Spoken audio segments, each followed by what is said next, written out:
ఇవాళ ప్రాజెక్టులు కడతాం, అక్వైరీ చేసుకుంటాం, ప్రభుత్వ కార్యాలయాలు కడతాం, గవర్నమెంట్ అక్వైరీ చేస్తుంది. మన ఫార్మాసిటీ పేరిట 13,000 ఎకరాలు నువ్వు ఎట్లా అక్వైరీ చేసావు? అక్కడ ₹1 2 కోట్ల రూపాయలు విలువ ఉన్నప్పటికి కూడా నువ్వు అక్వైరీ చేసి 10 లక్షల రూపాయలకు అక్వైరీ చేస్తున్నావు. ఏదో ఒక అక్వైరీ చేయాలి కదా.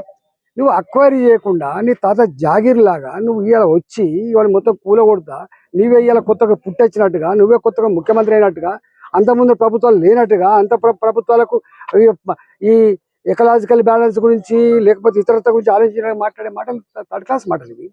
నేను అడుగుతా ఉన్నా, ఇలా వాళ్ళు అంటున్నారు మేము చెరువులను కాపాడాలి. నేను అంటున్నా, చెరువులు కాపాడే ధైర్యం నీకుంటే, దమ్ముంటే, నిజంగానే ఆ మంచి అభిప్రాయం అనుకుంటే నా హుస్సేన్ సాగర్లో తాగే నీళ్ళు లెక్క తయారు చేయి ఫస్ట్. ఇవాళ హైదరాబాద్లో ఉన్న అన్ని చెరువులు పంట పొలాలకు నీళ్ళెచ్చుడు కాక అవన్నీ కూడా మురికి కూపాలుగా మారిపోయినమాట వాస్తవమా కాదా? ఇవాళ ఆ చెరువు చుట్టుపక్కల ఉన్న వాళ్ళు దుర్గంధపూరితమైన బతుకుతున్నారు. ఈగలు, దోమలు, గుర్రపు డెక్క వాసన, అసలు జ్వరాలు. ఎవరు కట్టుకున్నారంటే తక్కువ ధరకు వస్తుందని చెప్పి వాళ్ళు కట్టుకున్నారు. నేను అంటున్నా ప్రభుత్వాన్ని, ఇవాళ మీరు వాళ్ళకు సామాన్యులు కావచ్చు, వాళ్ళు నీతో యుద్ధానికి రాకపోవచ్చు, వాళ్ళు కోర్టు మెట్టెక్కే డబ్బులు లేకపోవచ్చు, కానీ వాళ్ళ ఏడుపు, వాళ్ళ కన్నీళ్ళు, వాళ్ళ ఉసురు నీకు తాకకుండా పోదు. గుర్తుపెట్టుకో. నువ్వేమనుకుంటున్నావు? ఇలా ఏ ఉపాధి కల్పిస్తా అని చెప్పినవో, పేదలకు అండగా ఉంటా అని చెప్పినవో, పేదల బతుకుల్లో వెలుగు నింపుతా అని చెప్పినవో, నువ్వు అనేక రకాల హామీలు ఇచ్చినవో, ఇలా మహిళలకు 2,500 రూపాయలు ఇస్తా, భూమి లేని వాళ్ళకు 12,000 రూపాయలు ఇస్తా, నేను ఇది ఇస్తా అది ఇస్తా ప్రగల్భాలు పలికినవు. ఇచ్చుడు పక్కకు పెట్టు. నీ పెన్షన్లు, నీ బియ్యం కార్డులు, నీవన్నీ పక్కకు పెట్టు. కానీ వాళ్ళ కాళ్ళ మీద వాళ్ళు బతికేటువంటి సామాన్యుల బతుకుల్లో మట్టి కొట్టి నువ్వు వాళ్ళ జీవితాల్లో ఇలా నిప్పులు పోసి నువ్వేం సాధిస్తావని చెప్పి రేవంత్ రెడ్డి అడుగుతున్నాడు. నీకు ఏం మానవత్వం ఉంది? నువ్వు అనుకుంటున్నావు నువ్వు చాలా గొప్పగా చేస్తున్నా. కొద్దిమంది తెలియని వాళ్ళు, సోషల్ మీడియాలో ఉన్నటువంటి వాళ్ళు కావచ్చు, కొద్దిమంది తెలియని వాళ్ళు ఏమనుకుంటారంటే నిజమే చెరువులు అక్రమంగా ఆక్రమించుకున్నారని చెప్పాను. అరే అక్రమంగా ఆక్రమించుకున్నారా, సక్రమంగా ఆక్రమించుకున్నారా బయటపెట్టు. నేను అడుగుతున్న ప్రభుత్వం దమ్ముంటే ఈ హైదరాబాద్లో ఎన్ని చెరువులు ఉన్నాయి, ఇన్ని చెరువులు ఎన్ని మాయమైనవి, ఈ మాయాని కారకులు ఎవరు? ఇవాళ బతుకమ్మకుంట అంబరిపేటలో ఎవడు మాయం చేసిండు? ఇవాళ నేను చాలాసార్లు చెప్పిన, కరీంనగర్లో 3 కుంటలు ఉండే 3 చెరువులు ఉండే, దాంట్లో కలెక్టరేట్ కట్టాడు.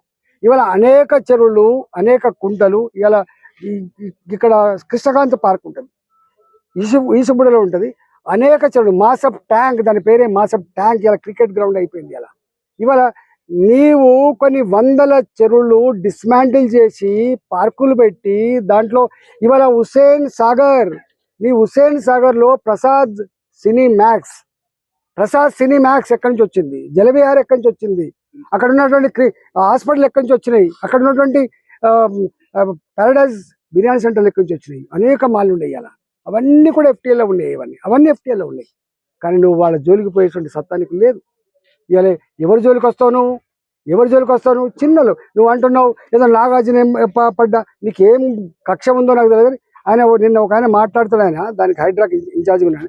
శ్రీనివాస్ రెడ్డి షెడ్డును కూలగొట్టిన ఆయన నాయకుడు. నేను అంటున్నా, నాయకుడు నువ్వు ఎట్లా కూలగొట్టినవో రేపు పోటీ తెలుస్తుంది.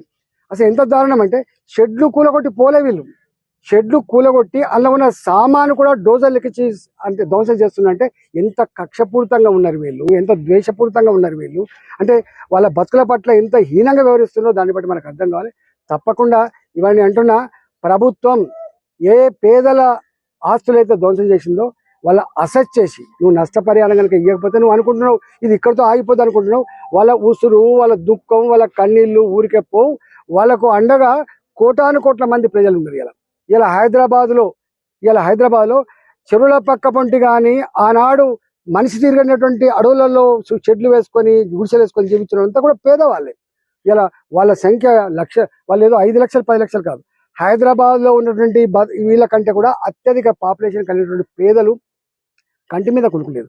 ఇప్పుడే అంటుండే ఆయన సరే ఇది కూలగొట్టి నిజమే కానీ పక్కకున్న వాళ్ళంతా కూడా ఇలా వాళ్ళు భయపడుతున్నారు సార్, నిద్రపోతున్నారు సార్ అని చెప్తున్నారు. అరే నీకు కోట్ల మీద ఎందుకు నీకు ఇంత అపనమ్మకం?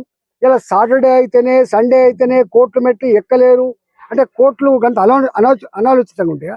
కోర్టుకు ఆలోచన లేదా? కోర్టుకు మానవత్వం ఉంటుంది. ఇవాళ హైకోర్టు ఇట్లాంటి పేదవాళ్ళు రేపు ఎప్పుడన్నా నష్టం జరుగుతుందని చెప్పి ముందస్తు గమనించి ఎక్కే మెట్లు కోర్టు మెట్లే.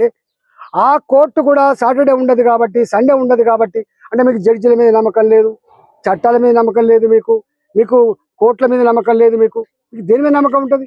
అంటే సాటర్డే సండే వచ్చిందంటేనే నువ్వు డోజర్లు బయటకు వస్తున్నాయి, నువ్వు కూలగొడుతున్నావు. అర్థం ఏంటంటే వీళ్ళు ఎక్కడ పోతారో కోర్టుకు, ఎక్కడ స్టే తెచ్చుకుంటారో వీళ్ళు కోర్టు. అంటే కోర్టులు స్టే అట్లనే ఇస్తాయా? ఆలోచించిస్తాయి వాళ్ళు. ఇలా వాళ్ళు మాట్లాడుతున్నారు చెరువులు కాపాడవలసిందే. చెరువులు కాపాడవలసిందే రా. నీ భూమి ప్రభుత్వ పరమైన భూమి ఎంత ఉంది, ప్రైవేటు పరమైన భూమి ఎంత ఉంది, కాపాడుద్దా? ఇవాళ ఈ నల్ల చెరువులో పేదల గుడిసెలు పీకి వాళ్ళ జీవితాల్లో మట్టి కొట్టినటువంటి దుర్మార్గ ప్రభుత్వం ఎక్కడ కూడా తప్పించుకోజాలదు. తప్పకుండా ప్రజలు చాలామంది మేధావులకి నేను విజ్ఞప్తి చేస్తున్నా, పర్యావరణవేత్తలకు విజ్ఞప్తి చేస్తున్నా, మీరు టీవీలలో ఈయన చేసే పని చూసి ఆహా ఓ అనేటువంటి వాళ్ళకు రా ఎంక్వైరీ చేయండి.